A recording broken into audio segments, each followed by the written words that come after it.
Hello, Deanne. Welcome to the meeting. And we are waiting for our others to come in. So let's go ahead and in the chat, just let us know where you are calling in from. Hello, Jules. So in the chat, if y'all can just let us know where you are calling in from. I think we've got local gals right now. I know some people, I just had received notice that they hadn't gotten the link. So I am figuring that out right now as people are coming in. But welcome to my Prosperous Design. Hello, Jules. All right. So I do like to start on time, but what we'll do is we'll just start with some fun stuff, which is some card readings and then we'll get centered and then we'll dive in. So hopefully if you're joining, you have your human design chart with you. If you don't, what you're going to want to do is go to Jovian. Let me go ahead and pop the link in the chat because if you don't have a chart, then it's not so fun to it's fun to follow along because you don't know what you're looking at. Here's the other idea for you. Go ahead and in the chat, I went with the link that I use to pull up someone's chart.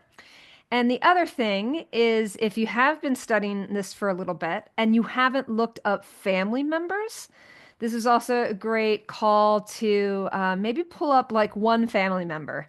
You might not want to pull them all up. We're not going into like nitty-gritty details of human design today. What we are going to do is we're going to go over the things that I think will have the greatest impact on you. So kind of like the big things, and then that includes kind of how you would interact with a family member, if you're a mother, if you run a team. These charts can be really powerful for communication and really understanding who's on your team in life and in your business. So without further ado, I'm going to go ahead and we're going to do some pulling of some cards.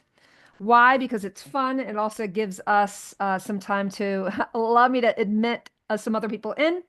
But yeah, in the chart, if you can let us know where you're calling in from. So far, it looks like I've got some local gals. And while we do that, I'm going to go ahead and pull we're going to start off with an animal card. For those of you that work with me. Oh, Dan is in Dakota. That's right. I met Dan in Boulder, or actually Boulder, in Denver at a conference. So, Dan, welcome. All right, so we're going to start with an animal card, and Jules is from Lafayette, so local here. And why do I start with animals? Well, first of all, I'm very connected to the animals, and here's what's really cool: is that so to let you know, human design we'll be talking about gates and things like that, but it has a sister, so to speak, called the Gene Keys. And the founder of the Gene Keys, his name is Richard Rudd, and he has downloaded each gene key is also related to an animal. So it's like a whole nother more advanced kind of way at looking at things. But I just want to let you know that that exists. Because if you're anything like me, animals, I feel very connected to animals and I get a lot of insight from animals. So to even know that there are animals that are associated with these keys and these gates and these gifts. All right, and then we've got Lindy from Denver, my sister Lindy from the Dames. So welcome, welcome. All right, so I'm going to go ahead and close my eyes. We're going to pull an animal card for us today in this My Prosperous Design Masterclass. And the animal today is it's the hawk. It's the hawk. Really, really powerful animal.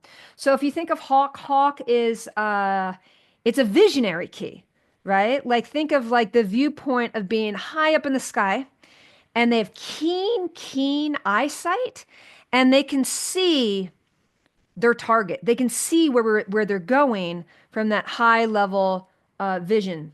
So we want to bring the energy of vision into our call today and think about especially as we wrap up 2024 and step into 2025. What is that vision? All right, so Hawk is our medicine for today. And then I'm going to pull another deck and then we'll get centered here. And this is an abundance deck. And what's really cool is there's a green part and a blue part. One is a verb. See, these are abundance deck. And the other one is I guess a noun. Yeah. All right. So let's see what our abundance message is today, since this is my prosperous design workshop. And so the cards are. All right. So our first word is a verb, discover. And then our noun is, let's see here. What are we going to discover here today? We are going to discover miracles. Discover miracles. That's what we're about, ladies. So, an opportunity to discover miracles. Very cool. I'm also going to check my email real fast and see if anyone's saying, I can't get the link because we had a bunch more people sign up. But that's all right. That's all right. All right, I'm not seeing anything. Let's just double check. All right. In the name of discovering miracles, let's go ahead and get centered. I believe that presence opens up the portal to prosperity. That's a writer downer. Presence is a portal to prosperity. One of my favorite things to say. And if we can, let's just go ahead and get centered together. And if someone comes in and they're in the waiting room, they're just going to have to wait as we call in the miracles for today. So if we can, let's just take a moment. I'm going to have you close your eyes, taking some nice deep breath in as you breathe in through the nose and out through the mouth, breathing all the way down into the belly. We call in our angels and our guides. We call in the wisdom keepers, the leaders of the light, as we gather in the circle of inquiry, of aligning with our prosperous design, our birthright, and prosperity through the lens of miracles and blessings and love and money and joy and satisfaction and all the things, all the high vibe things. Bring your awareness to the top of your head. Feel a warming in your crown chakra, that top piece, and allow that to warm and open to the guidance from the cosmos that's here for you now. Bringing your hands in the palms up place in your lap in this reverent state of receiving, knowing that you deserve these miracles. If you could just open and yield, and in this moment, stop the doing, get out of the mind, and come deep into the body, deep into the wisdom and the vibration of miracles.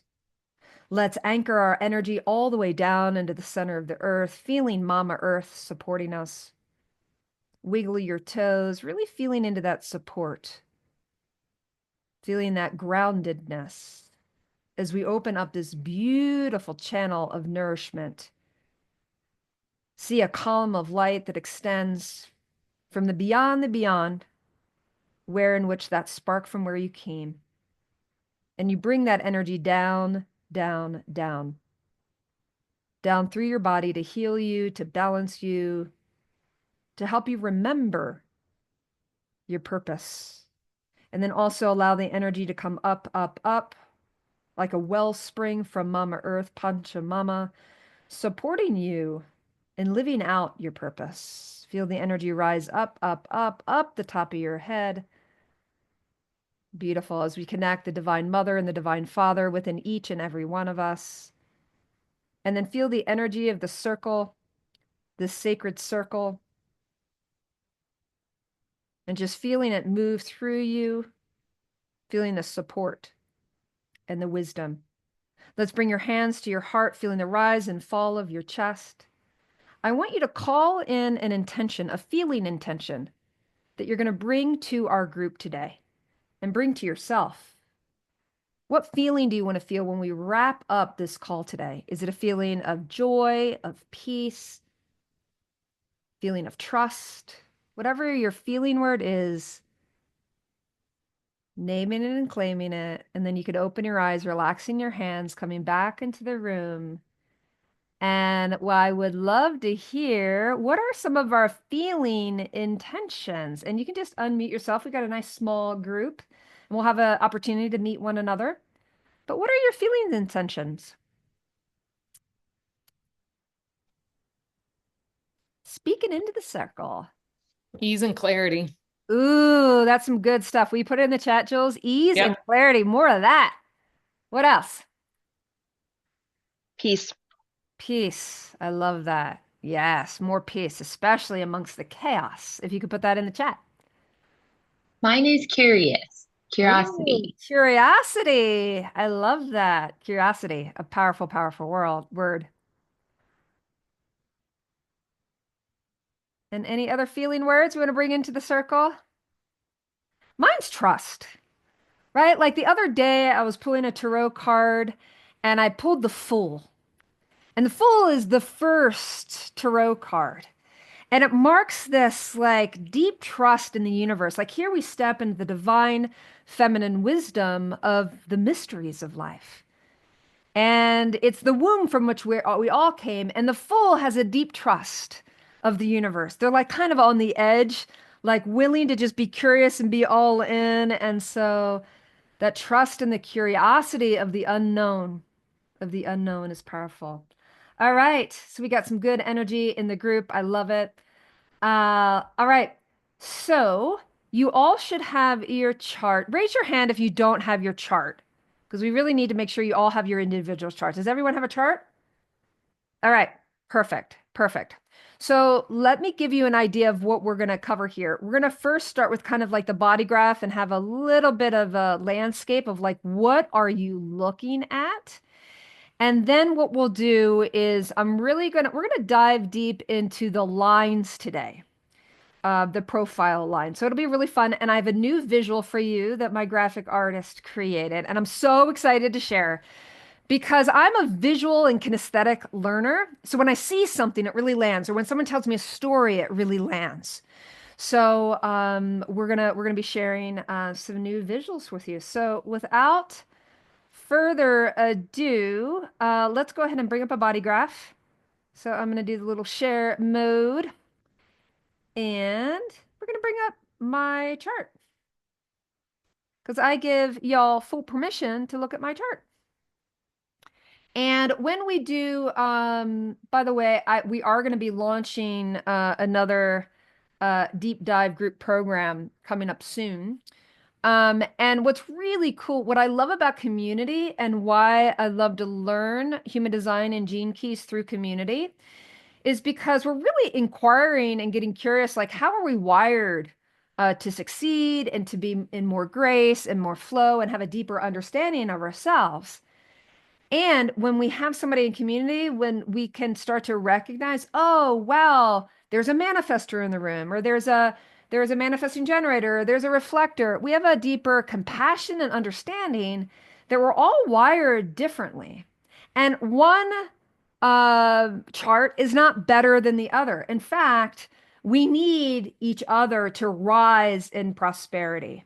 And so when I think of like a target, if you think of like you've got the middle of the target, and right today we just talked about a feeling, so that can be the target, but it's also today is an exploration of self. Self is in the target. So this idea of we've got to fill our cup up first and have an understanding of ourselves, right? Know thyself. And then if you drew a little circle outside of that, that will be a deeper understanding of the other. So how does self reflect with other, i.e., relationships? And then if you draw another circle, it's how are you interacting with the world and society? And as women in business, we have to understand all three tiers, don't we? Like we need to understand ourselves, right? And if you are in a season of business where you're just like working, go, go, go, go, go, right? And you haven't given yourself time of reflection of that self piece, the other pieces will start to break down, or you'll start to break down. So today is more about self, but then we'll start to introduce this like, well, how do we relate to others, which is the power of the group, which is the power of the community. All right, so what are we looking at here? So what we're going to start looking at is kind of this body, it's called the body graph. And the body graph is seen here. And in human design, There are nine energy centers. There are nine energy centers. And in traditional, um, the chakra system, we hear of the seven chakras, right? As the basis, right? So, first thing to note as you look at these energy centers in your body, if you count them up, it's not seven, it's nine. So, according to human design, we are a nine centered being. Okay. And so you can look at these areas also as where they are in the body, because where they are in the body relates to the organs in that area. And so that's the first thing I want you to note. Okay. And the second thing to note is all of these planets. Okay. These are called glyphs, and you might recognize some of them. You know, we might recognize the woman's room and the men's room as like Venus and Mars, right? So all of these numbers here and all of these planets, what is that? Well, we ask the system asks for your time of birth because it's important to read the astrology on this side of the chart because those planets were at certain positions in the heavens the moment you were born. And that began to impact your gifts and your challenges and all the things. So, if you've ever had an astrology reading, they read this side of the chart. In this particular graph, it's the black numbers. On the body graph, it's the black colors. Okay. The personality side is think of it as your personality. When somebody meets you, they're meeting a personality, yes? Okay. And so it's that initial kind of imprinting of like, oh, this is what Lindy's about, right? A sense of personality. So if you go look up your horoscope online, this is what they would be reading. And the numbers, these numbers here, relate to the numbers in the chart that are called your gates. Now I do some call and response in my training. So your gates are your gifts. So your gates are your what? Your gates are your gifts, right? So the number is 62 here. There's a gate there. That's the symbol for the sun. And it is found, the location matters, it's found in the throat area. So one of my gifts, this top number in the top right, is one of the most, they would say, like literally the most important gate in your chart. Why? It's the sun. And it makes up 70% of your chart. It's just this one number right here. Okay. Again, these are your gates, and your gates are your gifts. And these numbers relate to these lit up numbers in the chart. And in this particular system, they're lit up in purple. So every time you have a number, you find it, it's found in the chart here. Okay. Now, what's unique to human design is not only do they care about the moment you were born, but they also care about 88 days prior to you being born. And this is called the design side of your chart. It is also related to where are the planets 88 days. So you're still in your mama's womb. You're in third trimester, kicking around, doing your thing, right? And you are being imprinted by the planets. And so the design side of the chart is considered it's the body, what's important to the body, not the personality, not what you lead with, like your personality. It's the body wisdom and the body's gifts, and it's called the design side. Okay. These are reflected in red numbers. It's also reflected in red colors here in the chart and what you're looking at here. Okay. So when two energy centers are connected, how are they connected? They're connected through these things called channels. And a channel is where two energy centers are connected through a colored line. So here's an example right here. I have the gate 17, and then I also have the gate 62. So energy can move from here to here through that, what we call channel. All right. So this is where areas of your chart that are colored in, it means they're connected to another energy center. And these are defined areas. So you might want to write that down. Colored areas in your chart are called defined. Colored areas are called what? Defined. And why are they called defined? is that they, like a radio signal, give out a very consistent pattern. Think of it as energy going out consistently. And so if we're looking at kind of the throat area, because you see how this is colored in my chart, I'm defined. What does that mean? It means that I have consistent access to voice, right? Like a radio signal. And by the way, I'm a talker, right? And so there's a lot of energy in this area of my chart. Okay. Now, what about these white areas? I want you to think of the white areas as sponges. So think of a sponge. When you spill some water, you take the sponge and you clean up that mess. You take all that in, right? Your white areas are called undefined if it's 100% white and there are no gates in that area. I don't have any totally undefined. Undefined means totally white and no gates. In the chat, I'm going to stop the chat here to just kind of see, make sure you're all tracking. Does anyone have an area of the chart that's all white with no gates? Dan, me. Okay, perfect. Dan, can you tell us where it is? It is the triangle. I don't know. Yeah, I show have no me. clue. Yeah. It's this triangle right here. Okay, perfect. All right. So what that means, that area is related to, it's called your will center. It's your will center. So what that means in white areas, so undefined meaning that you're really a sponge. You're like a really dry, not like a really dry sponge that can take everything in. Like there's a lot that you're taking in and you're absorbing the energy. So when it comes to willpower, because the placement of that white area means something, is that sometimes your will, like because it's white and you're absorbing it, you're absorbing the willpower of others. So what does that mean?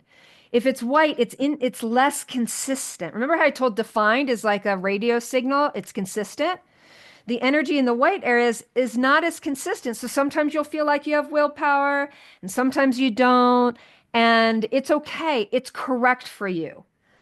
All right. And so what happens is if you're in the energy field of somebody that has that area colored, you can start to feel their will and you're like, I got will too. I got this. So a great example would be like you go to a personal growth and development seminar and you're in that seminar and oh my gosh, you find that willpower and you're going to do the big things. And then you go home and you're like, I'm kind of losing some of that jazz. Okay. So as it relates to willpower, because that's the area you showed me, it kind of surges for you. Sometimes you have access to it and sometimes you don't. And that's correct. That's correct. Okay. So undefined is 100% white. And then open, I'm sorry, open. Open is no gates. Undefined meaning it still might be white, but you have some gates in that area. Or you have some gates. Your gates are your what? Your gates are your gifts. And then I'm going to even layer it another layer, which in gene keys, they call it gene keys. And it's just another name for the same thing. So I'll put in the chart so that you'll know this, is that a gene key equals a gate. They're the same thing, the same exact thing. It's just a different, it's Richard Rudd's interpretation using different language to describe it than Ra, who found human design. All right. So, any questions about open, undefined, or defined? Any questions here? And just unmute yourself as we digest. Any questions? All right. So, let's go back to this. All right. So, a channel is where two areas can connect, and then that's what lights them up. So, here's a channel. I have the 12 and I have the 22. And so you can also think of these as kind of rooms in a hotel. And here's the hallway, and this door is open, and this door is open. So guests can freely walk from this room to this room, and that's called a channel. All right. So now we know what gates are.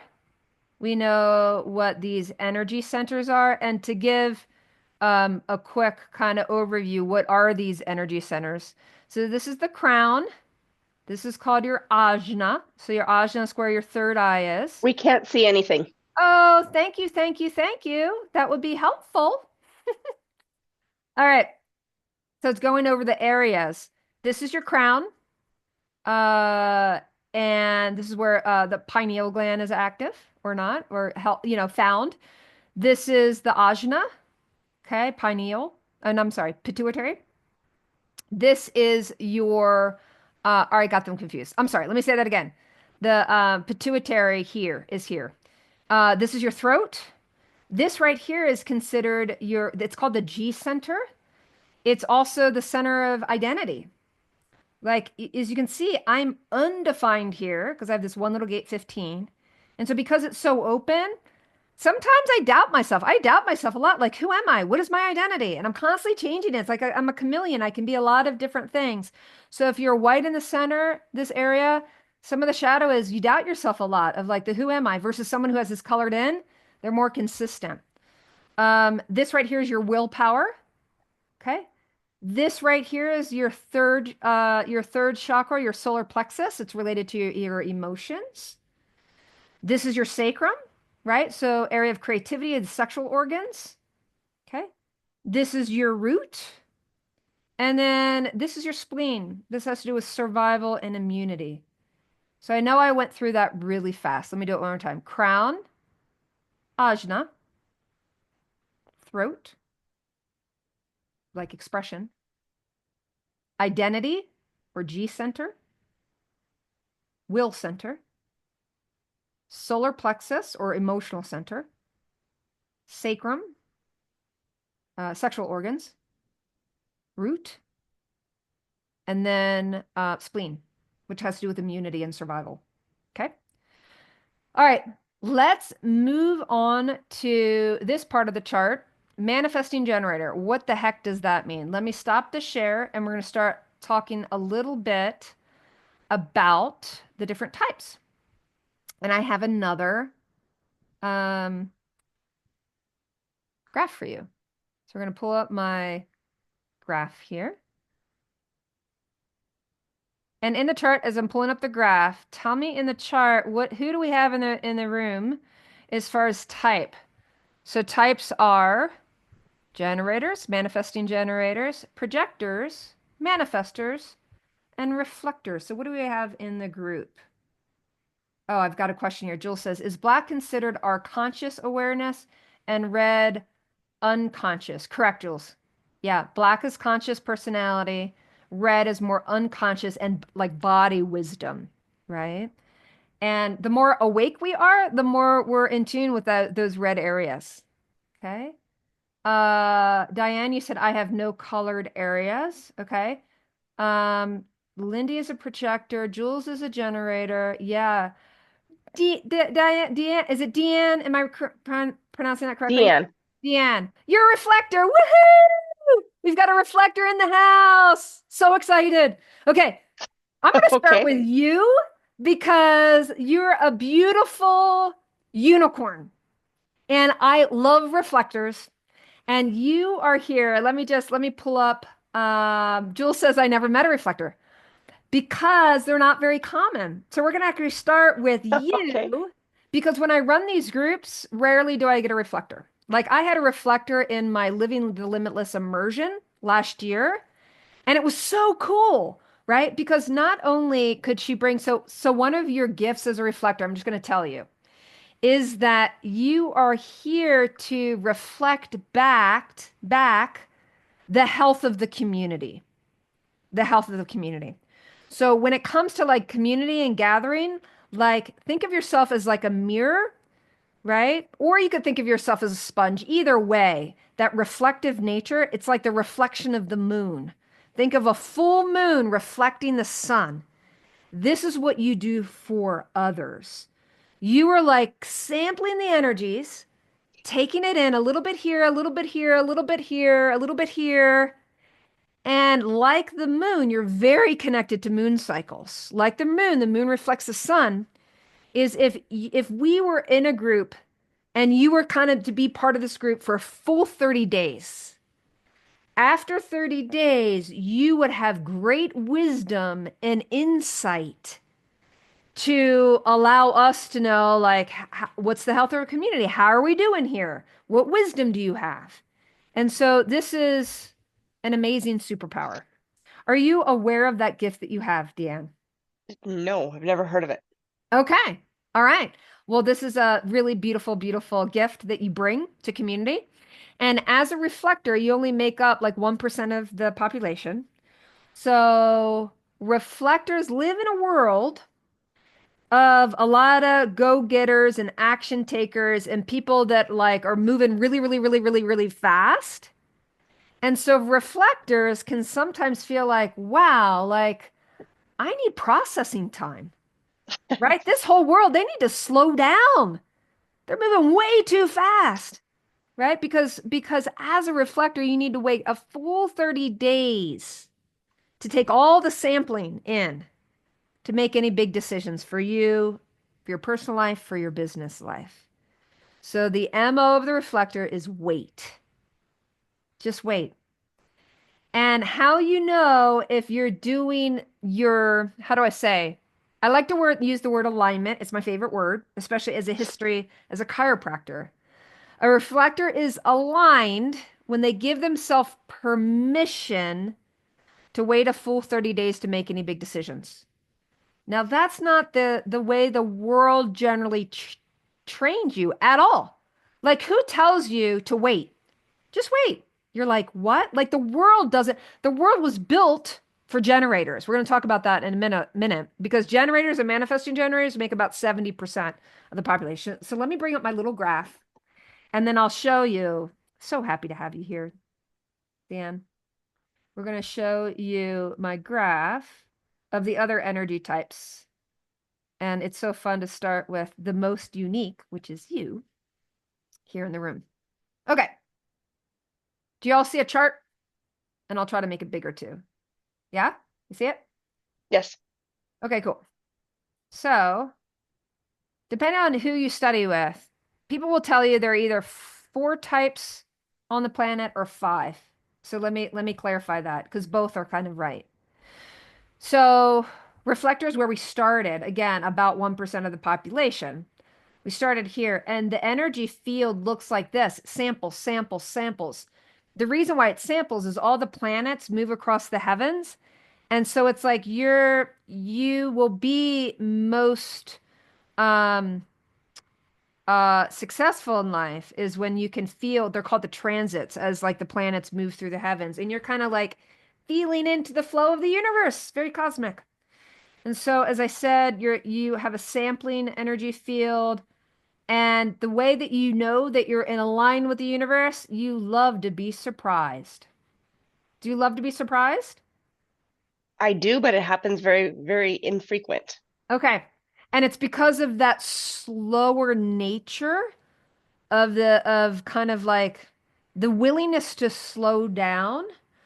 I think when we get you just to know this, even just to know this now, I think you're going to experience more surprises if you're willing to wait and just kind of hold back when everyone else is like, make a decision, you make a decision for the big stuff. And you're like, you know what? I'm just going to sit with it for a while. And it makes other people uncomfortable, that piece, especially when people are driven and they want answers from you. I think you're going to notice more of an element of surprise and it'll light you up versus the not self theme is disappointment. It's like, wah, wah. Do you feel disappointment as a what we call a shadow signature of what's your not self? Yeah. Yeah. Yeah. So that's a little bit of and it's not like you could ask the universe like, "Hey, can you align me with some surprises?" Like you could actually put that out there because that's your signature, right? We're gonna look here in a little bit around your authority. What does it say in your profile around authority? What does it say for you? Um, where's that at? I say It's up at the it says top. It says authority, upper right. No? I'm not seeing anything. No. Okay. I'll let me come back to Oh, inner authority. It says yep, none. Right. And let me tell Yep. you why so that you understand that. The reason why it says none, you're like, what? Everybody else has. Is because your authority is like the universe. It like comes from the outside. And so you've got to sponge, take it all in so that you know what's right for you. So people have, it says no authority. It just means that they've got the environment is so important in decision making because proper decision making doesn't come from within as much as it does that willingness to like feel the different energies. Okay. So you can see, oh, I'm sharing the wrong thing. I want to go back to the graph. Mhm. There we go. The right thing to share. So to make it really simple, Dan, if you got nothing else out of this call today, I want you to wait a full 30 days or more for any big decisions. Don't allow the pressure of other people to influence you too much because you have the wisdom if you give yourself time. Okay. So that's and you'll be more surprised. You'll give yourself, so it says your need is time to evaluate. Okay. All right. So that's a little bit about the reflector. And you can see here no energy. It's defined, meaning it's because you're absorbing. Okay. All right, let's go to the generators, which are the most going back to the question, why do some people say we have four types on the planet and other people say we have five? It's because we have generators, which is this column. We're going to go through that in just a minute. And then we have manifesting generators, which we're hybrids. So we interact with the universe as generators. Once a decision has been made, we jump over into the manifestor column. But our energy field looks like a generator. So as hybrids, some people consider that a fifth type. And in my training, it's a subtype of generator. So generators and manifesting generators make up, again, round figures, about 70% of the population. And what makes generators and manifesting generators unique is the area of the chart down by the sacrum. Like we have the sacral center defined, meaning we have consistent access to energy. It's an energy type. Okay. Um, and as generators and manifesting generators, we need to wait to respond. We need to wait to respond. And so it's kind of like the old stimulus response, right? Generators and manifesting generators need some kind of stimulus to respond to. And then our, what I call your sacred yes and your sacred no comes from the gut.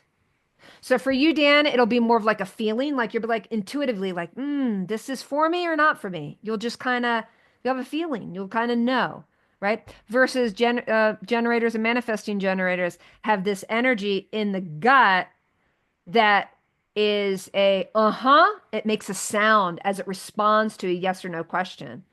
Is yes, uh is no, and a maybe for a generator or a manifesting generator is like, no. It's kind of like, I don't know. It could be a yes or it could be a no. Or as we ask a yes or no question, there's nothing there. It's kind of like a flat line. It's a flat line. So, Jules, are you a manifesting generator? No. What are you? Remind me. Sorry, I was trying to print out my husband's That's okay. profile. I'm ready. I'm a generator. You're a generator. Okay. Mhm. All right. And then Lindy, what are you, just so that I know? I'm a projector. Your projector. Okay, we're going to go into the projector in just a minute. Okay. So the basic of the generator and manifesting generator. And so Deanne and Lindy, I guarantee you have generators and manifesting generators in your life. So it's good to know and how they're wired because they're wired a little differently. Okay? So, as a friend or family member, this is important. This is important. So, we're going to go through a quick lesson, even though Jules is the one that it applies to, that you have people in your life that you can help them to make decisions for themselves. So, generator, manifesting generator, they need to wait.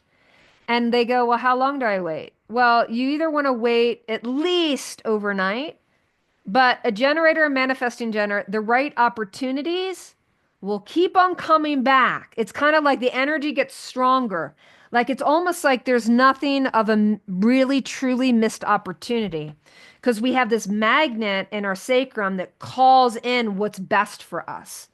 And so we might be calling in like a magnet, kind of like, the magnets out on the beaches, the people that go searching for like jewelry and money. Like they also get like tin cans and junk as they have that magnet out.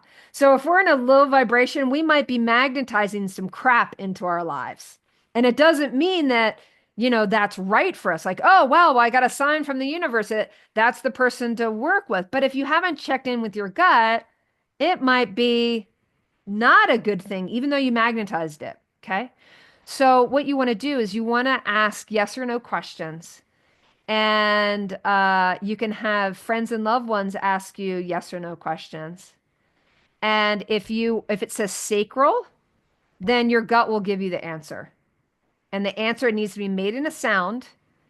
And so it's like, Jules, can I use you as an example? And this goes for, again, Deanne and Lindy. This will be your friends and family that you can help them. So, Jules, you're sacral or are you emotional?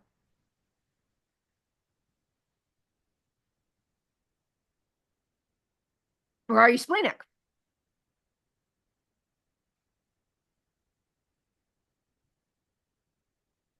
Up, unmute. It'll say authority.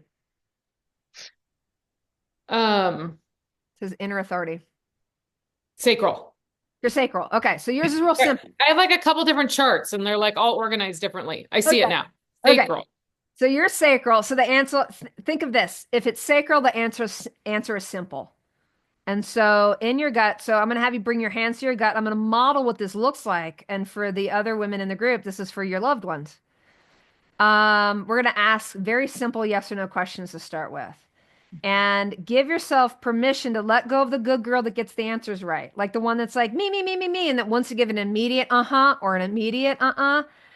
Give your gut a little bit of moment to respond. And everyone feels it a little differently. But I want you to make a sound. So repeat after me, Jules. Uh-huh Uh-huh. is yes. Uh-uh Uh-uh. is no. Okay. All right. So simple question. Jules, do you like the color red? Uh-huh. Okay. Do you like raw cacao? Uh-huh. Okay. Do you like really cold weather? Uh-uh. Okay. And then, so these are like simple questions. It's kind of, but what you want to do is you want to not come from the mind of like, I got to get the answer right and say yes or no because I'm on the spot right now, especially. You really tune into the gut. So, is there a simple question of something you've been pondering in your business that I could ask you? A yes or no question.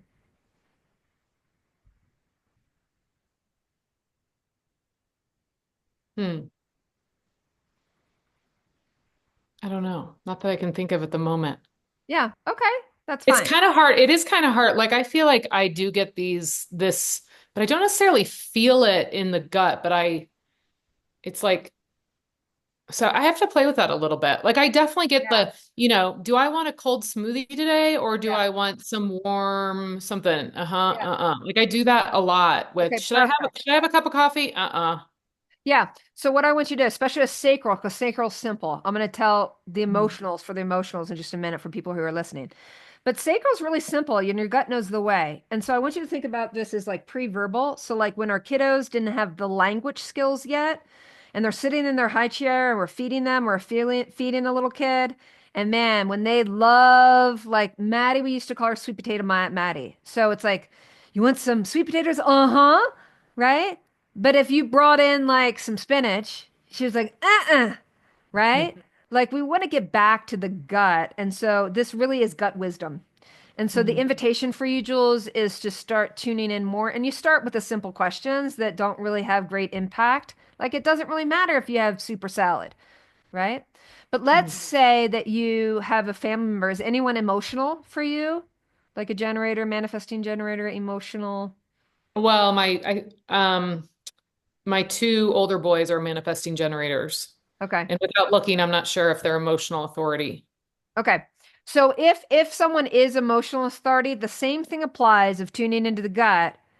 But these are your emotional. I'm going to show you what it looks like on a chart because I'm emotional and we're one of the more complicated decision making.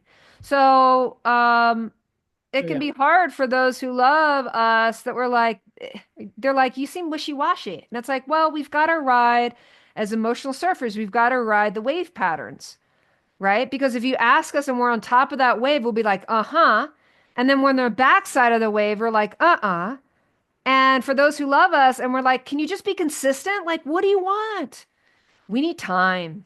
We need time to process the emotions. We need time to process the waves. Okay. And so when it comes to the big decisions in our business in our lives, it's kind of like the day if we were surfers, we're like, I'm not surfing today. There aren't any waves. Like, it's not a good day to surf. That's when we have accuracy. And so we just need to wait until there's not this big charge around the decision.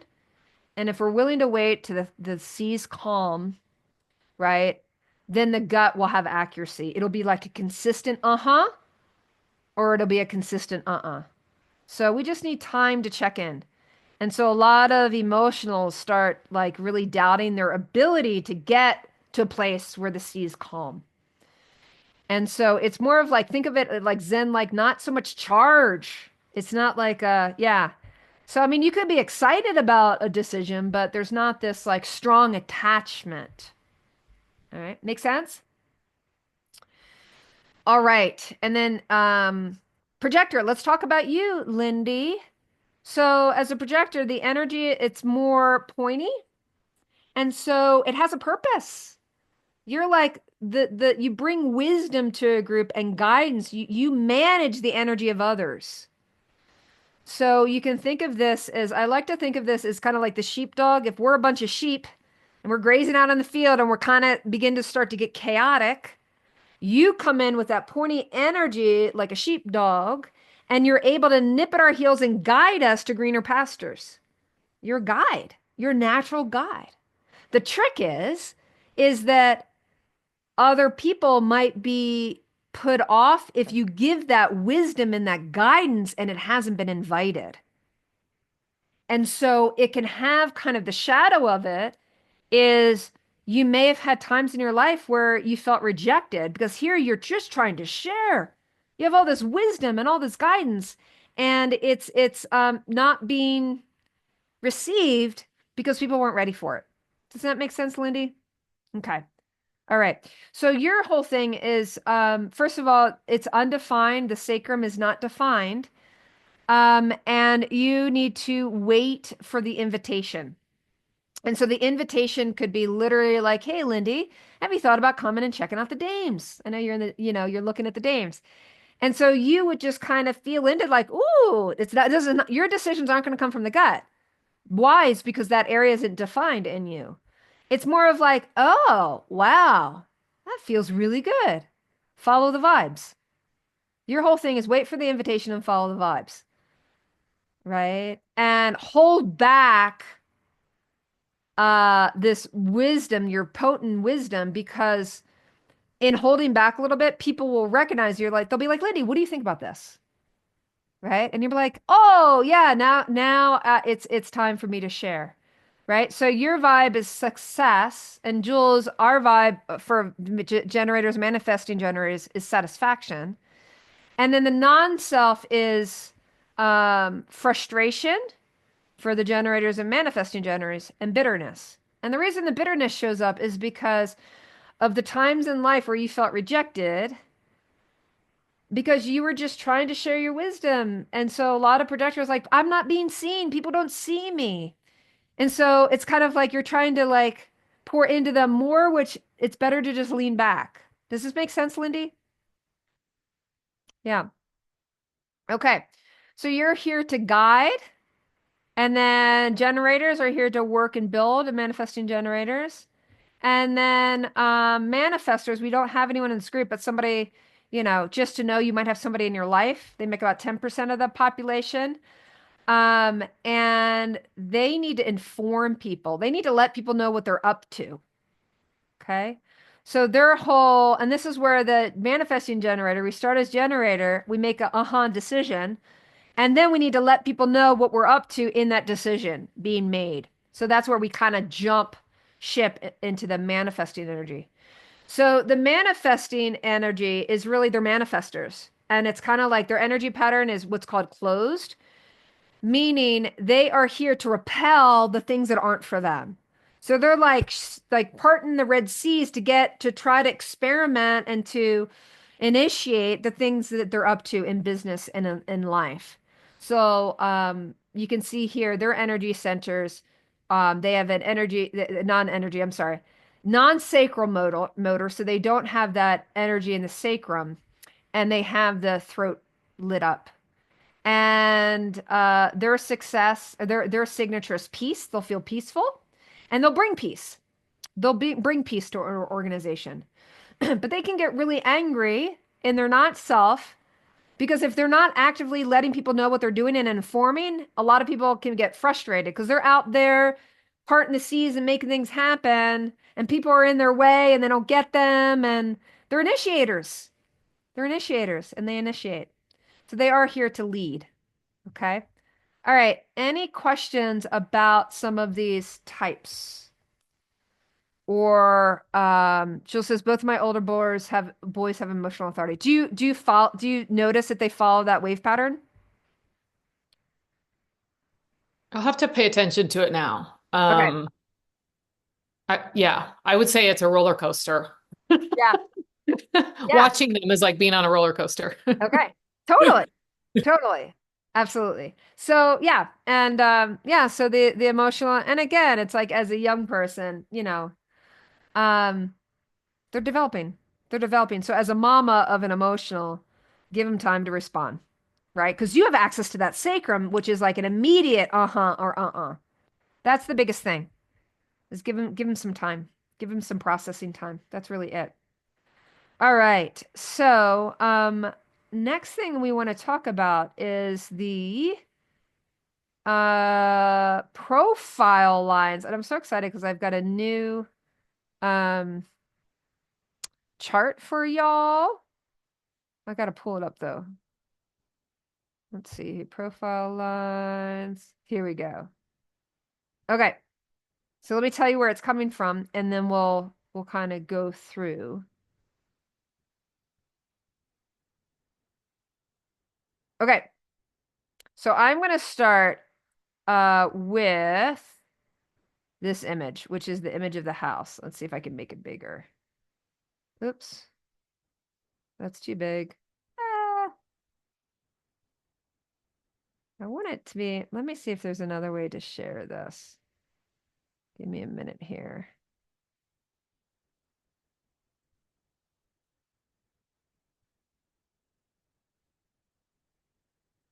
All right. So I'll pull it up.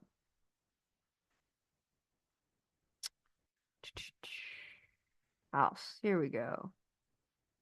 There we go. All right. And we will probably, because we're such a small group today, we'll probably wrap up early. Just because there aren't as many questions. All right, share.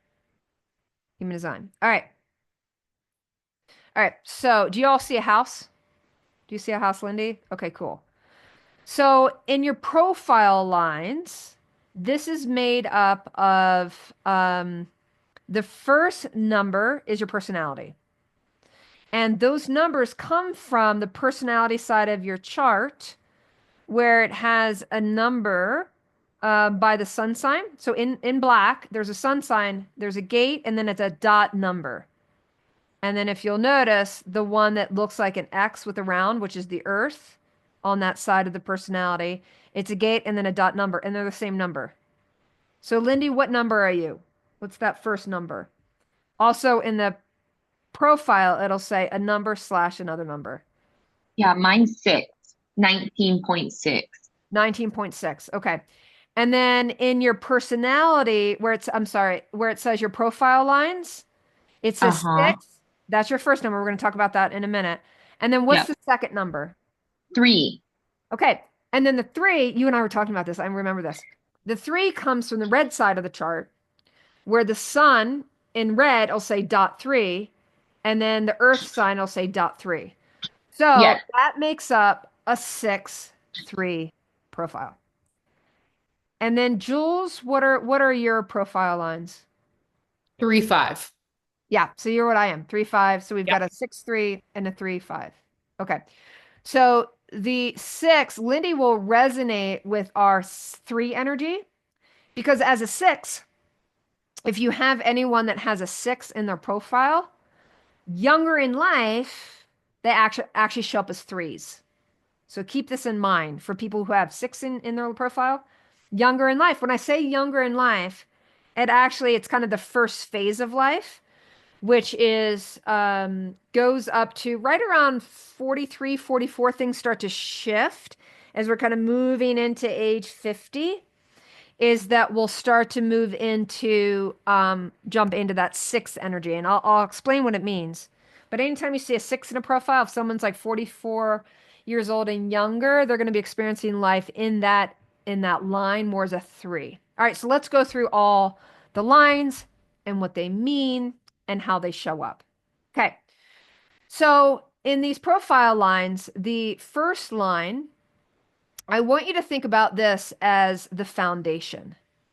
So, in order to build a strong house, you need a strong foundation. And so, what do you have to do? You've got to dig. You've got to dig and dig and dig and dig.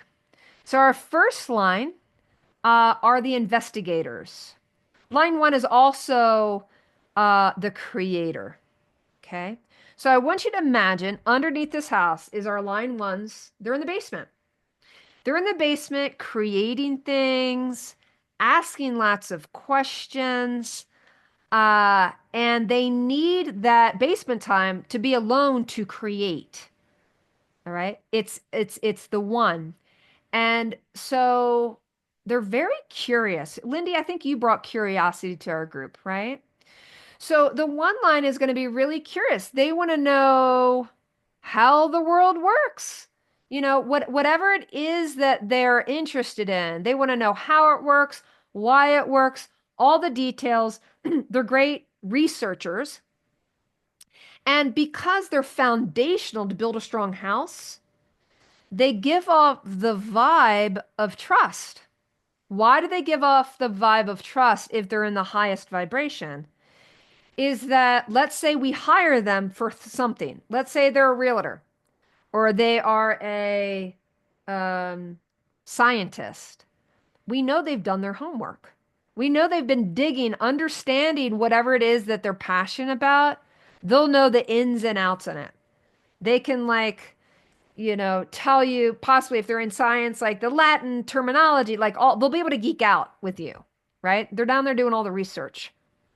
So that's some of the gifts of the first line. And so with this, I went ahead and each line we have like a whole paragraph that really describes. So I've got another chart for you, and we're gonna go up to the line one. See if I can blow it up so that you can actually see it.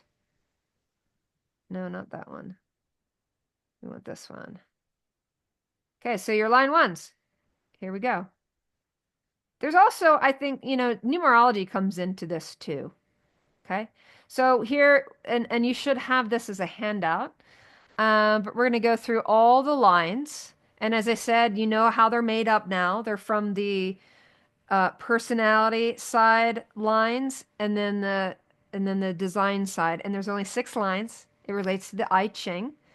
Okay. And it's a combination of all of them. So the first one's going to be personality. So, and then the second one is going to be more of kind of like that secondary position. Like when people get to know you, they'll see you as that second line. So if you have a one in either of those position, it's the desire to understand things and constantly ask why. It's an integral part of this creative process. By seeking to understand the underlying mechanics of the world around us, We can tap into deeper levels of insight and unlock new levels of creativity. I believe Richard Rudd has a one in his profile, right? He's constantly producing content. It's amazing. It says, whether we explain the depths of our own psyche or delving into the mysteries of the natural world, this relentless pursuit of knowledge and understanding what drives us forward. With each new discovery, we gain a greater sense of security and deeper understanding of ourselves and the world we inhabit.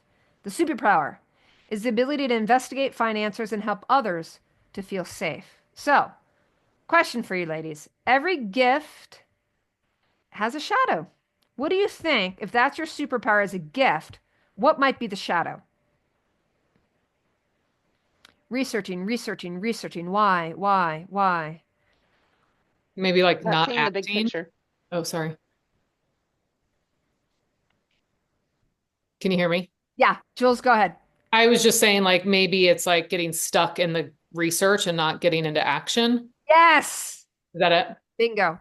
That's totally it.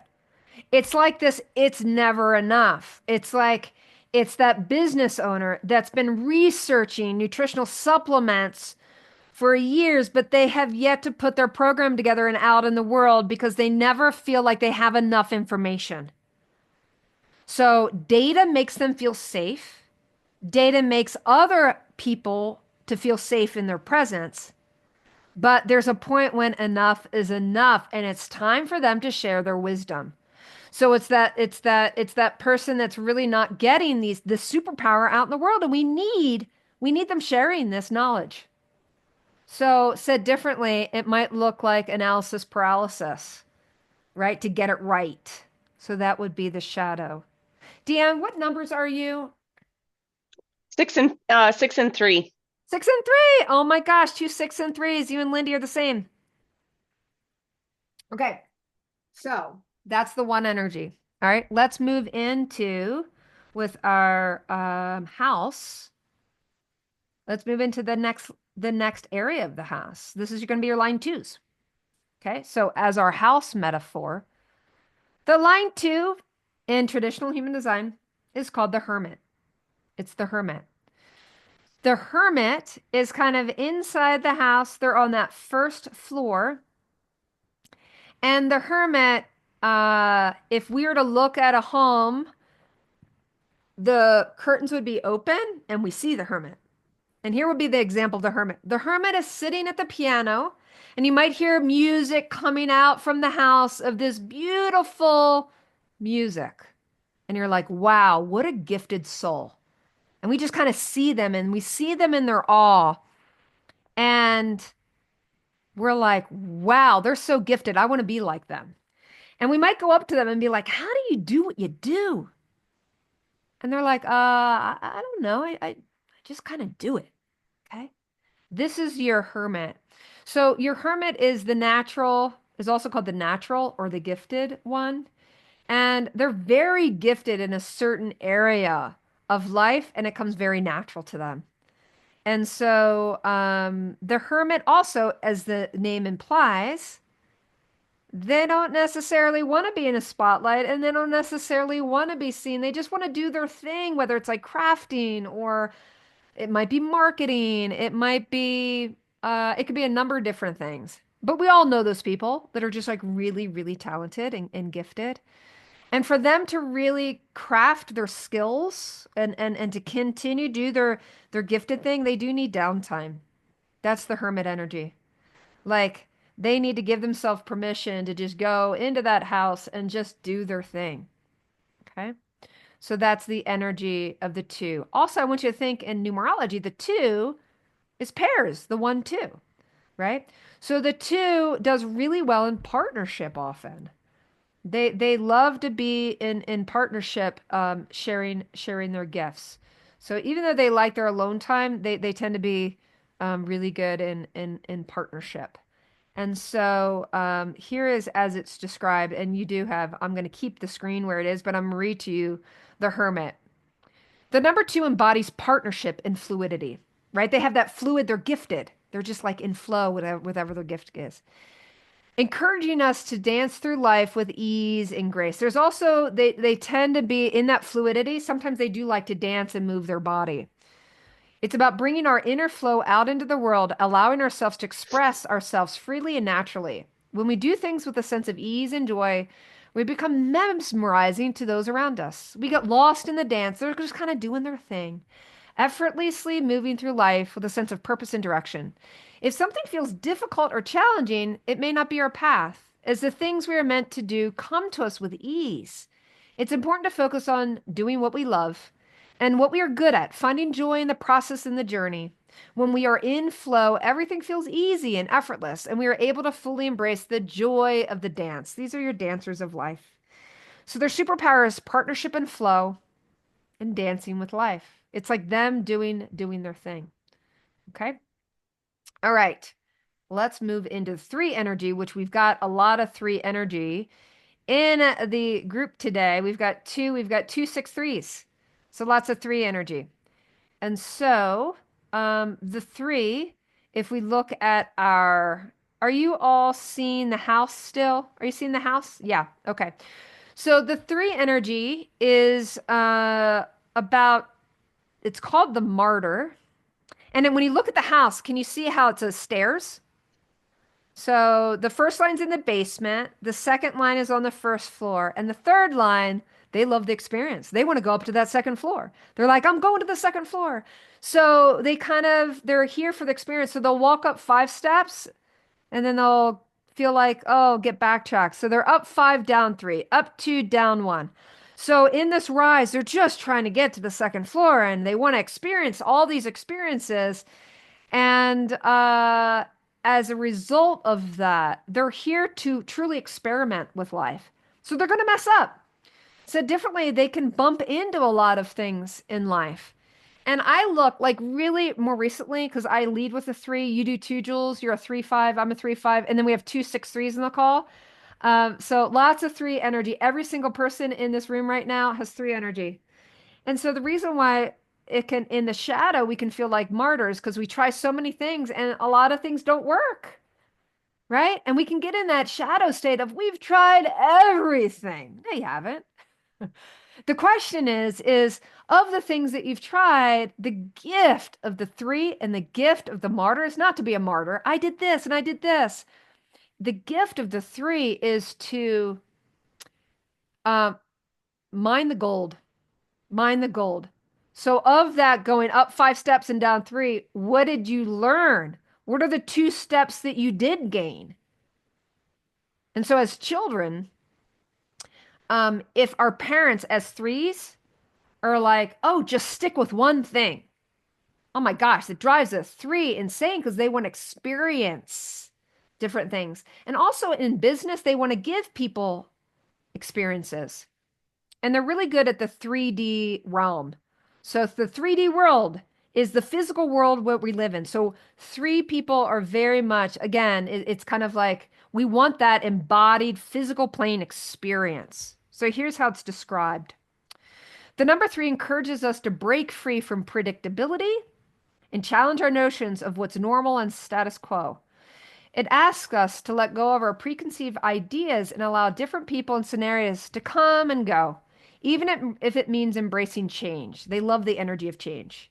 We may find ourselves clinging onto what we had, but it's important to recognize that allowing people to come in and out of our lives is a normal part of the process. Embracing something new and dynamic can help us adapt and navigate the changing landscape of life. As experimenters, we thrive on change and enjoy encountering new people and new problems. We love adventure and colorful chaos that comes with it. Oh, humor is our secret weapon. Like a 3, don't get too serious in life, right? Like enjoy going up and down the stairs and use humor. And we find pleasure in making others laugh and bringing joy to those around us. Our lives are always exciting, and we wouldn't have it any other way. So the superpower of the martyr, of the 3, is experiment and learn from the lessons. I call mining the gold. In fact, this is the time of the year why I go through a process called mining the gold. And I look through the biggest decisions that I've made in the past year and really mine the gold. What really worked and what didn't. Because as threes, what we want to do is we want to bring the wisdom into the future and also, allowing people to kind of come in on our lives that's accurate for us. Okay. So, any questions about the three? Because the three, we got a lot of three in the house today. Any questions about the three? No? Okay, cool. All right. Number 4, the opportunist. So the opportunist, I don't like to use the word opportunist, but in traditional human design, that's what the 4 energy is. And so the 4 can be found on that second floor. All right. And they think of 4 in numerology. 4 is the 4th chakra. It's the energy of the heart. Okay. These people are very well connected and very resourced. In fact, if you want to know somebody and you have a need, go ask a 4 because they're networkers and they're going to provide you with the resource. So they're very resourced. The reason why it says opportunist is that if they're in the shadow, let's say that they're in a social scenario, they're in like a networking environment. And if they go with the energy of, I'm going to get out all that I can from this organization, like they're there as takers, it can have that energy of the opportunist. Like, those people where you feel like they're just trying to like extract from you your resources. That would be the 4 in the negative. But in the positive, it's heart centered. They're here to serve. They want to serve. And all of the opportunities, the big opportunities in life and in business will come from their network. So these are not people that I would tell to go do a bunch of cold marketing. Go out and like get a like sales list and call everyone and do business that way. That would be a horrible recommendation for somebody with a 4 because they build relationships, the relationship builders. Okay. And it actually makes them really good salespeople, but they're the reluctant salesperson because they're not going to sell anyone anything that's not good for them. So they're kind of the natural salesperson because they just want to serve. Great community builders. So here is how it's described. The opportunist. As I said, I like to call it the server. Individuals with this number have an innate ability to focus intensely, making them highly influential and powerful. They have a natural talent for inspiring and influencing others, which can either push people away or draw them closer. Their purpose is to connect with others and experience the beauty of humanity. However, as a shadow, they may inadvertently push others away if they fail to listen to their needs. They're here to serve and thrive within a community. Friendly and driven by a desire to see others smile, they have a deep connection to their heart and emotions. They value human connection and strive to bring people together, putting their heart into everything they do. By leading with their feelings and setting human examples, they create strong, vibrant communities that uplift and inspire those around them. Superpower, community, and the natural salesperson. Okay. So that is the line 4. Let's move on to the line 5. Okay. Line 5, go back to the house. And I'm going to go ahead and stop this share because you guys have had the house up there for a while. So the line 5 is on the second floor. Again, this is the example of the 2-story. So again, quick review. 1's in the basement. 2's on the first floor. 3's going up and down the stairs, having their experiences. Okay. 4 is on the second floor, right? And then the 5 is also on the second floor. Here's the difference. The 5, if you're on the outside looking at the house, remember the Hermit, the curtains were open. We're like looking in, look at them. Or, look at them in the kitchen. Oh man, I see them like creating something amazing, right? So the 5 is on the second floor, and the 5, depending on what they're feeling like, the curtain might be closed. And we're like, ooh, we want to see who's on that second floor. Oh, darn it. The curtain's closed. But the curtain also might be open. Okay. So the 5 energy is really about the heretic. The heretic. And so the heretic is meant to really, we were you might say, like, we were the witches in the past. We were the people that, like, we go against what everybody else is saying. So, for example, um, during, like, as a mama that gives birth to your baby, the heretic might be the one person in the family that doesn't believe in vaccines, and they feel very strongly about that, right? And so they can ruffle some feathers as the heretic. Like, they might go against what everybody else is doing, not to just spite, right? Not to, like, cause a revolution, but to, like, they often will think about things differently, right? But they also have this beautiful energy. They're leaders. They have a natural leader energy, and they're here to fix things. They're fixers and strategists and leaders, right? But they're like the reluctant leader often. So the reason why those curtains are sometimes drawn is because they need to a lot they have this projection field. People will project them as the savior, like, oh my gosh, Dr. Kelly can save me from everything, right? And all I really want to do, like, I want to, like, send them the lifeboat, right? Or send them the life raft, right? But it can be as that projector field, like, I can't save everybody. And I'm not meant to save everyone. That savior energy. And so when we really get in trouble as a heretic, is when we try to save people that intuitively we're like, you know what? I just they're not meant for me to. And save is a strong word. I don't like the word save. It's just what people put on to us. And so the reason why we like hide behind the curtain sometimes is it's a lot to take on. It's a lot to take on. That five energy, like this responsibility of having to fix everything. And so while we're really good strategists and really good at saving people, um, it can be a heavy, heavy thing to hold. So sometimes we have to hide out, and we want to hide out because it can be really vulnerable. Because as a heretic, yeah, we were probably burned at the stakes as witches or some version of that.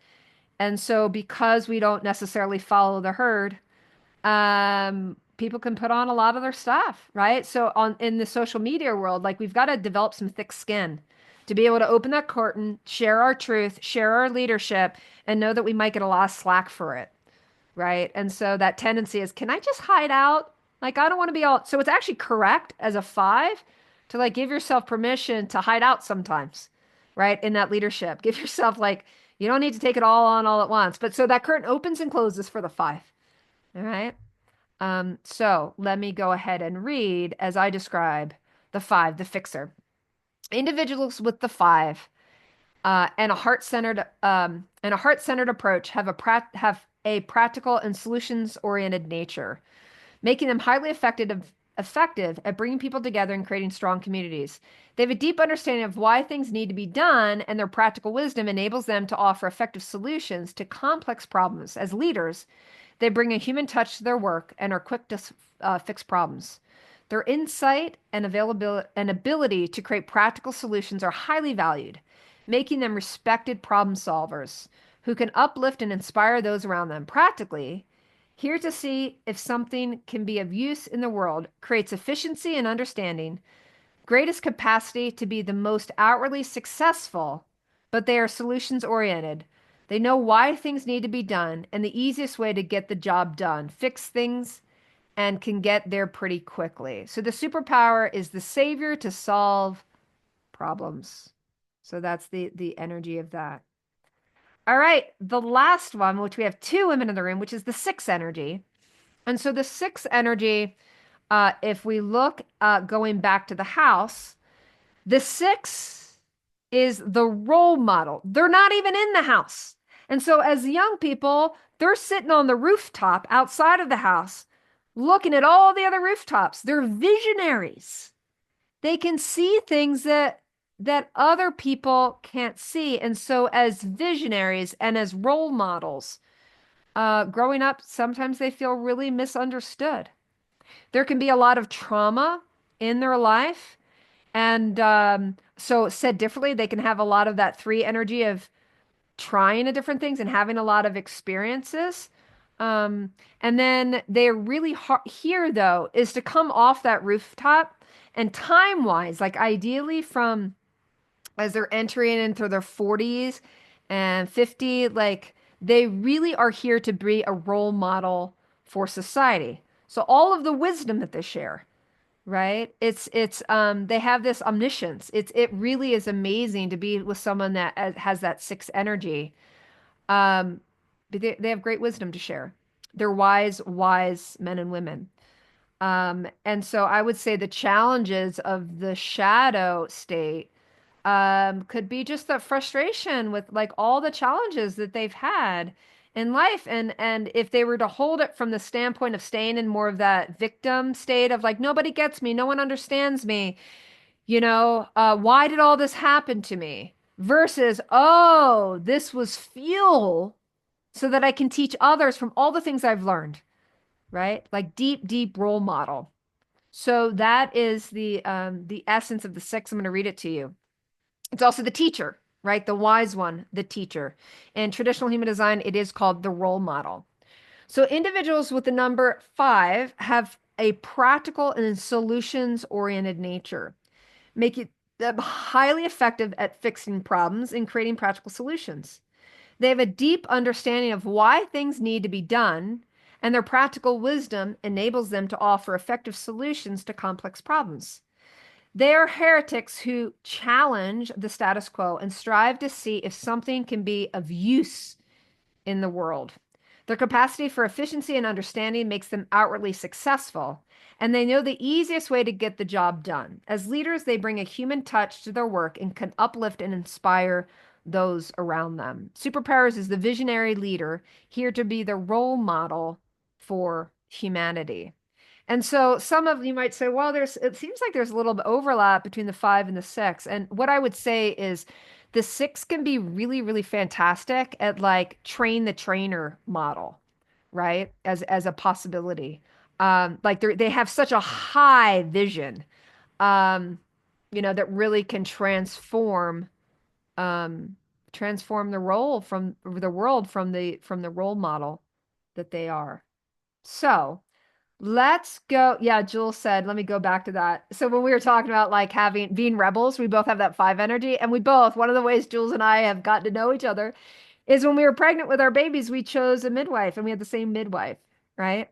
So yeah, that rebel energy, that heretic doing things differently. I'll never forget when I got pregnant and I knew right on that I wanted to do a home birth. And my husband was like, what? Like babies are born in hospitals. Like, what are you like, from the 70s, like hippie, like, and I was like, no, like I really know that birth is a natural process. And so going against kind of the conditioning, which is babies are meant to be born in hospitals. And that's not to say there are women that are high risk that is what's correct for them, but the whole like challenging kind of the conditioning field of what we grow up to think that babies have to be born in hospitals. So that's a great example, Jules, of that five heretic energy.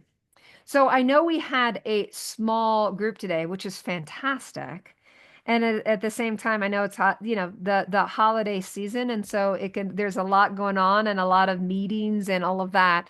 But I want to just open up for any questions around the charts, around the defined and undefined, some of the things in quick review, the body graph, the personality side, the design side, right? The type, like what type you are, how you're meant to make decisions. We didn't go through all the types. We went through the main ones. One of the ones we didn't go through is because it's pretty rare. There is one called the ego authority, and people who have ego authority, honestly, they're just meant to do what they want to do. And it sounds very egoic, but that's actually correct for them, right? So I'm just going to open up to questions. Any questions? Any comments?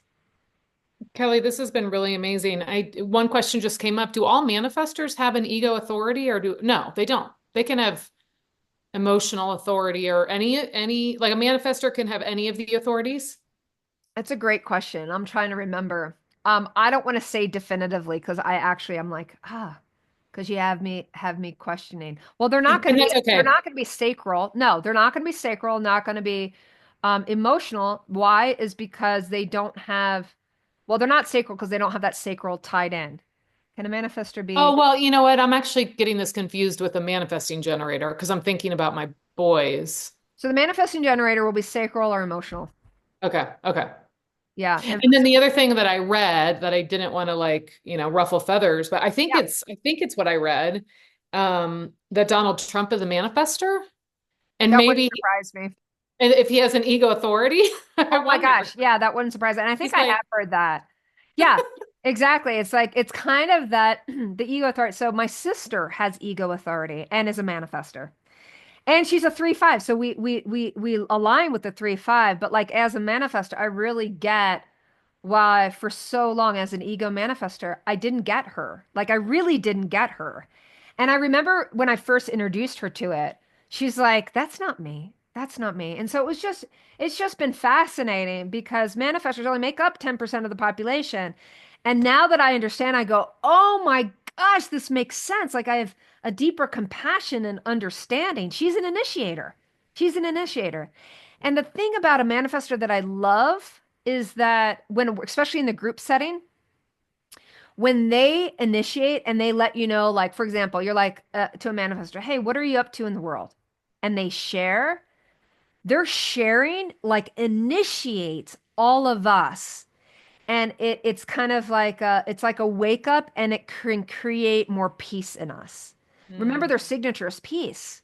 So hmm. when they are more peaceful with themselves, they radiate out in group, they make us feel peaceful. Like there was a woman that I was in a group with, and she was a manifester. And whenever I would hear her speak, I was like, ah, like it brought peace to me. Like when she was in that state, just so, so beautiful. So yeah, yeah. And then I know Deanne, it's like her ability to like come into community and like what huge value that is. What huge value, Dan. Now that you know that about yourself, I can't wait to hear what if you start to give yourself more time, how many more surprises are going to show up in your life. So I can't wait for you to check in with us around that. It's going to be huge. Hey, Dr. Kelly, I was wondering, okay, if I and my inner authority is emotional solar plexus, do you have like what's like the quick advice for me as I'm like heading into this busy season and like new year? How can I like use that to my advantage? Yeah, actually let's do this. Do you have your chart digitally or just um Yeah, I have it digitally. yeah, if you want, we can just take a look at your chart because I'm just curious and then we can ask your question. I'm going to make you co-host. You just accept that and then go ahead and share your chart and we'll take a look at it. Okay, perfect.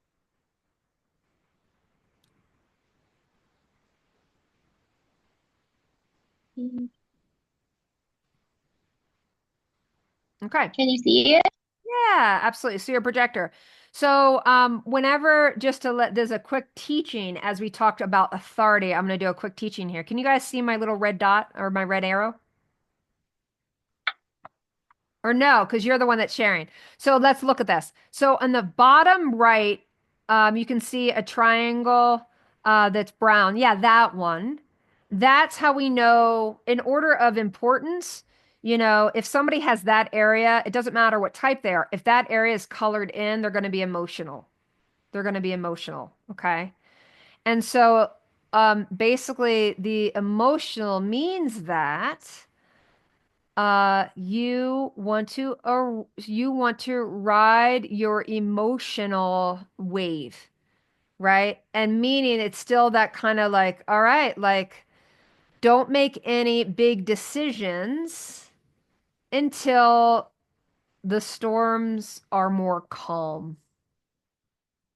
Okay. So don't make any big decisions when you're like really, really like amped up about something or like, oh, like feeling like, oh. And because of that volatility of your emotions, you're actually wired to feel the highest and highs of the lowest of lows. Like because that area of your chart is colored in, you have capacity for that. The other thing I would tell you about an emotional when it comes to making a decision about another person being in your life, I want to give you some reference here, is that if the other person has this area of their chart white, it means that when you're highly charged, like a lot of emotional energy, it can burn out people that have that area white. They're not designed to like process all of these emotions that emotional authority people have. So if you're in partnership or trying to make a decision in partnership and they have a white area, give them physical space around away from our energy fields because they need to time to they need to process the emotion. So I just wanted to give you kind of reference point as it relates to the other. So the take home message here is wait until you're not as volatile emotionally to make any of the big decisions. Wait until like energetically you're like, "Oh man, I wouldn't even go surfing today. Wow, it's a beautiful ocean." Right? And that's the place from which you want to make decisions. Very helpful. Thank you so much. Yeah, absolutely. Any other questions? And you guys, I can, if you want to share your chart or have any specific questions, we can do what we just did with I'll Lindsay. just tell you, Kelly. Oh, Yeah. sorry. What you just said about that emotional being undefined. My husband and my son, one of my sons, and I'm looking up the third, but have it undefined, and mine is defined. Yep. So I think what you just said is like it can be a lot for me emotionally because Yep. like, oh my God, that's huge. That explains so much of like why I feel like I'm freaking drowning in their energy sometimes. But I'm drowning in their emotion. Yeah. It's just you're feeling all the feeling, and they're feeling it too. In fact, if it's white for them, it's actually amplified for them. And they're not actually wired as much to process all the big energy. And so here's the deal. If you have that energy like colored in and you're with somebody that it's white, you're the one that can be like, and this is what I remember my teacher telling me years ago. She said, "You know what? You then leave the energy field so that you can process all your stuff." Because the white, remember, they're sponges. You think we feel it? Oh my gosh, they feel it amplified, right? So again, it's that willingness to be like, you know what, I'm gonna go for a walk. I'm gonna go do my yoga. I'm gonna go running. I'm gonna go paint. I'm gonna go, right? Like, so if that area and if you have like a friend or a loved one that has it also defined, like they can hold space for you better than somebody that has it white. Like you need to like process. So yeah. So anyway, the white areas amplify it all. And so, and Deanne, this really speaks to you too, because you have that area white, like giving yourself permission to be like, whoa, too much energy in the room. Right. So it's really important when, if you're either the one producing all the energy or amplifying it, like just separate out from the energy field to process. Both need processing time. So that, yeah, that's huge to really make our relationships work.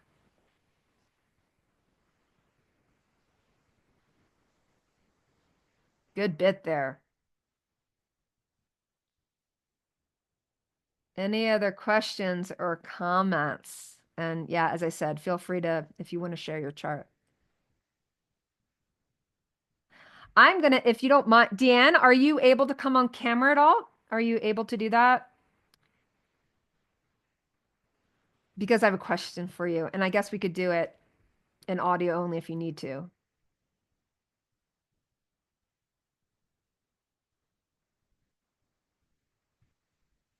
Okay, she might not be able to. She might be in a position where we can't.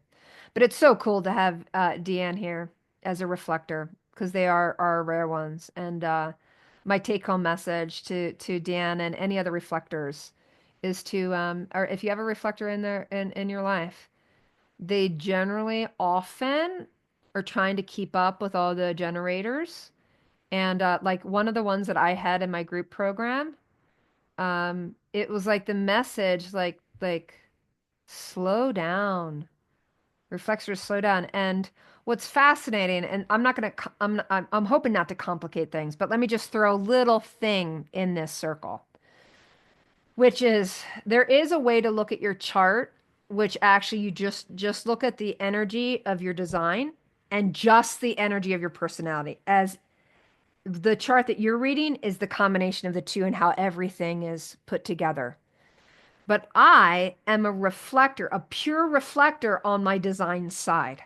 So, Deanne, I share this with you because I get that energy. Is that when I'm tapping into the wisdom of my design side, it's a reflector energy. So I can read the energy. It's almost spirit, like spirit had a big um experiment with me as a person, because the outward, the personality that you see is I am here to speak the details. I'm an extrovert. I'm the one on the stage. I'm like all of that. Like personality is like the energy like coming out. And then the joke is that I'm a reflector on the other side of things, which is like slow moving, reflective, sampling the energy of all of it. And I remember the aha moment because I didn't even realize that. Then when I began studying human design, because not many people talk about that.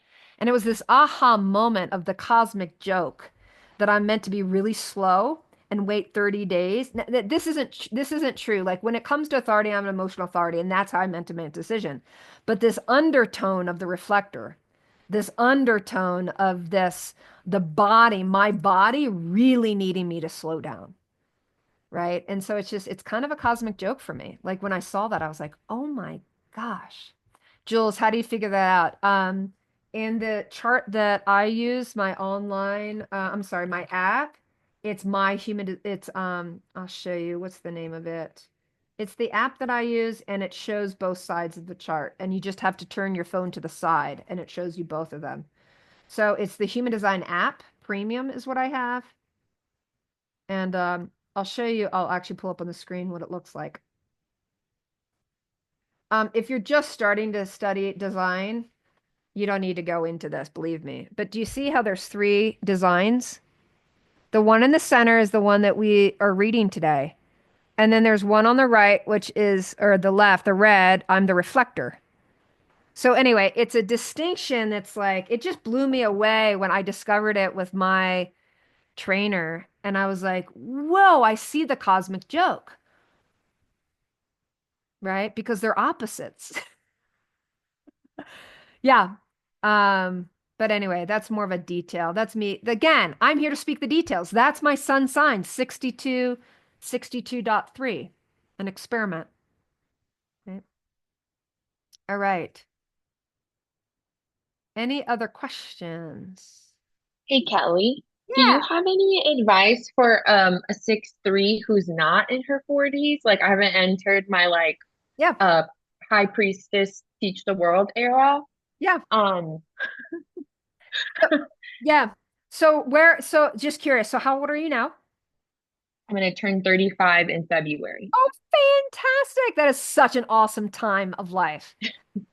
So what I would say to that is just know you are the role model. It's in you, but experiment and have fun with this 3D world. You have the capacity to really shine and to have so much like deep experiences. So the mantra would be for you is I would look at you as like a 333, right? Which is like the Trinity girl, like that is the power of three. Um, and give yourself permission to experiment and give yourself the gift of every experiment you take or that you have. Set yourself up so that you can never fail. And the way a three sets himself up to never fail is a commitment to always look at the blessings and bring the blessings forward. There's always a silver lining, even if it looks like, oh, I totally failed. There's no way you failed because you had an experience. And as the role model, you're meant to take that experience and share that experience with others so they don't make the same mistakes. So you don't have to wait until you're in your 40s to do that. So take on the great experience of life. Enjoy the 3D realm, which is, yeah, there's a lot here. There's a lot here as an embodied three to really, um, Yeah. Take on the experiment to the next level. Is that helpful? Yeah, I just had the hardest year of my existence on this planet, Oh, funny enough. So okay. this is good time for me to remember that Yeah. pain is also in service of others. Like it wasn't for nothing, Yeah. And if you can take you that, know? yeah, if you make that commitment, it's not all for nothing. Like that's what I'm talking about. That's how you take the shadow. And let me tell you, ladies, our greatest gifts, when we look at one of the things we're going to go in our next session in January, we'll go into, I want to start introducing some of the gene key stuff, is that, as I said, everything, your gates are your gifts. So you've got your gifts. And in human design, it has three levels of the gifts. So you take the same number, right? And it'll have a shadow state, and then it has a gift state, and then it has a city state. And so when we begin to study the gene keys, most people don't realize that the gems are actually found in the shadows. When you're willing to look at your shadows and the challenges and the hardship and the low vibrational stuff, like when we're really willing to look at, like, oh, wow, I am sometimes like that. That's where we're able to garner the gifts and to raise the vibration from shadow to gift. And then they say the city is awesome to ponder and to contemplate, but most people will never experience the whole city state. It's the highest vibration. It's like that masters, not that you can't, right? It's something great to ponder, but really go into the shadow, go into the ick, go into the muck. That's where the lotus is born. So that's a little bit about like the shadow and when we've had challenges, like the commitment, like, okay, nothing's going to take me down, right? Like failure isn't even a word, right? So, or challenge or trauma. And what I would invite, like Lindy, I am doing a special through the end of the month, and I'll go ahead and put it in the chat, is I am doing $500 off my readings. And so normally my readings are $9.97. And right now we're going to do, if you do HD 500, that's the code. And let me pull up, I would love to do a personal reading with you so that you can maximize the gifts, right? And what we can look at it through the lens of business, uh, uh, the prosperity reading. So we'll even download for you a prosperity mantra that's unique to each individual, and you and I will collaborate and make that for you.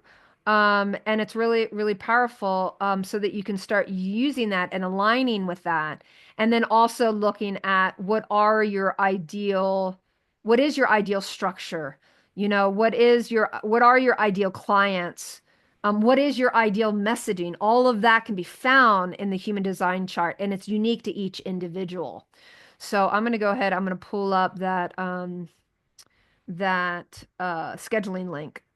So again, here's the link to book it. And so I think that will be your next step, so that you can, when you have that reading, we download so much that's most important for you right here, right now. And especially as a woman in business, and aren't you, this is you're like a new coach, right? Yeah, that's right. Yeah. My Yeah. newborn baby is my coaching practice. Yeah. Beautiful. I love that. I love that. So understanding that infrastructure will be really powerful. I wish I knew that coming out of, I've gone through, again, as an experimenter, I have a 3. And I'll give you a great example of the 3. You know, I remember a teacher said the 3 is like bumping into things. And I'm like, bumping into things? What are you talking about? Like, I don't feel like I bump into things. And then I looked at the history of my business, and in something called the pearl sequence, it's the essence of, like a pearl comes from an oyster with the sand that's like an irritant, an irritant, an irritant, and over time it turns into the pearl, right? Well, my pearl, we each have an individual as it relates to prosperity. My pearl is 2022, which is grace. It's a grace code. And so when you pair this like grace code, which you can't make grace happen, Like you can't be like, I'm going to do it. I'm going to go out and make grace happen. It doesn't work that way, right? It's a receiving. It's a more yin female energy that grace comes upon us, right? And so when we pair that 22 with the 3 in my bumping into things, I looked at the history of my life and I looked at all the major changes, like the big milestones. And do you know not one of them was self-generated? It all came to me as kind of this like, well, here you go. Here's the next thing. There was grace and there was like an energy of like experiment, but it wasn't me going out and quote, like making the experiment happen. And I went, oh my gosh, my teacher was right. I do bump into things. So it is that it's the deep divine feminine of like grace happens.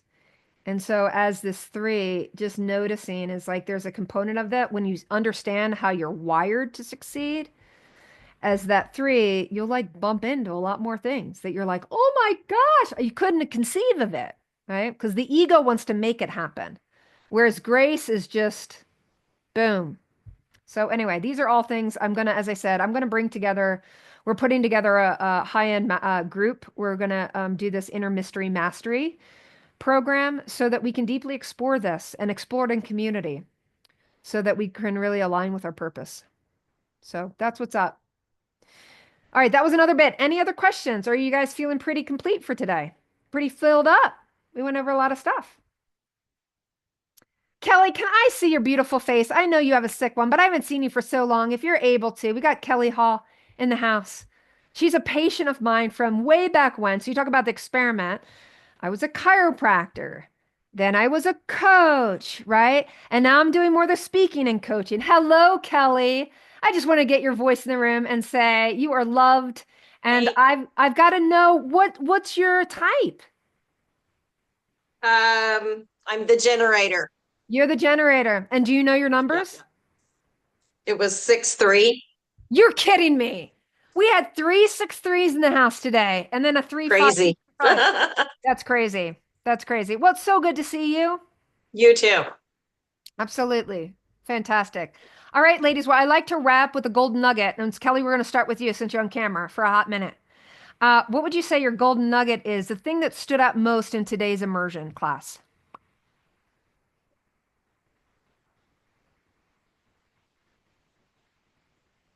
I think for me, it's learning about how I could take this and then deal with other things going on in my life, um, and more easily deal with them. More ease, grace, and flow for you. Yeah, which I Yeah. need. Love it. I love it. Beautiful. All right. Who else would like to share your golden nugget?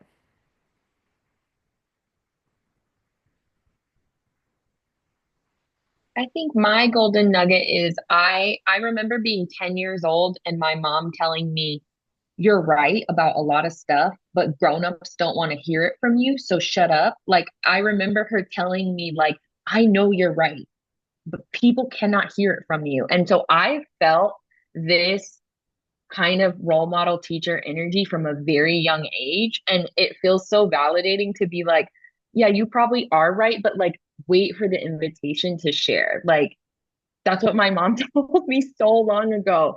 And I just always felt like I want to help people, but sometimes people aren't ready for the help. And that's what like I'm learning in this new journey, especially after this like really challenging year. So it was just so funny. I was like, oh my God, my mom knew so long. That's amazing. That is absolutely amazing. I love that. I love that. I love that too. Um, go mom. Yeah, exactly. Kelly, I Go think, mom. yeah.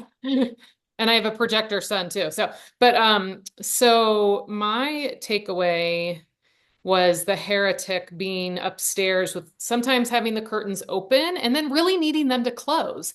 And I kind of beat myself up for that. Like I've kind of been on the stage and been in the limelight, but then I don't want to be. And sometimes, it's like, well, you got to be consistent on social media. It's like, well, I don't want to be. I need to like close it down for 2 weeks, and that's okay. And So that's correct for you. yes, and that's what I've been doing lately, and just honoring that in my new business. So So that's, and then also that like looking at the shadow is like the thing that, is like maybe in your head that you don't, uh, that there's just so maybe just like that there's so much to mine in the shadow work.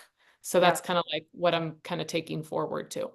Oh, I love that. So good. Thank you so much. This has been awesome. Oh, good. All right. And I think Deanne, because I had asked earlier, my guess is um, she can't be on camera. So, Deanne, if you want to share, now's your time, but I also understand you might not be able to. So, just so excited to have a reflector. We had a good mix, some three, 6 3s, right? A 3 5, a reflector. Yeah, a little bit of everything. So it's so cool.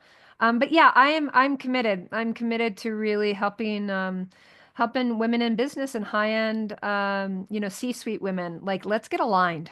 Can you imagine if we were aligned? It's like the anti-hustle.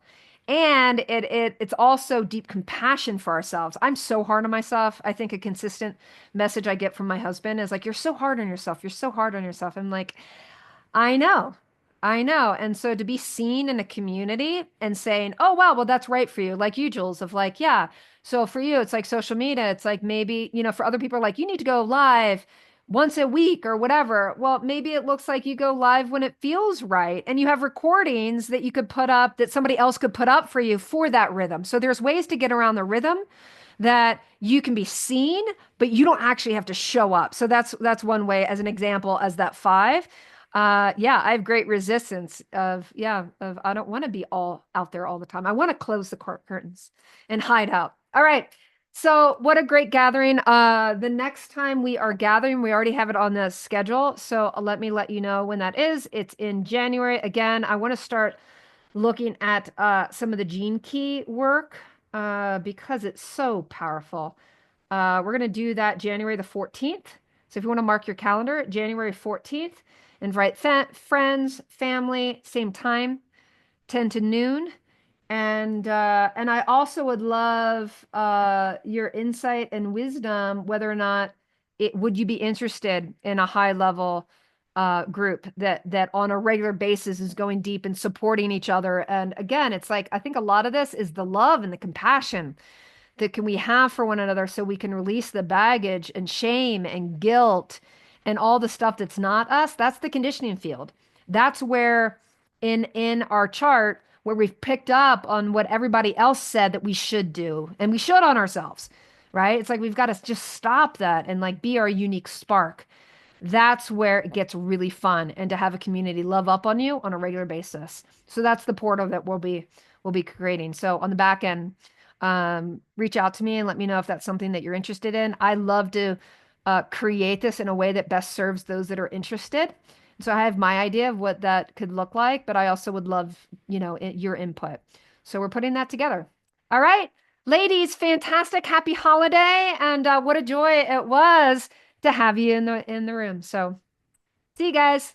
Thanks, Kelly. Yep.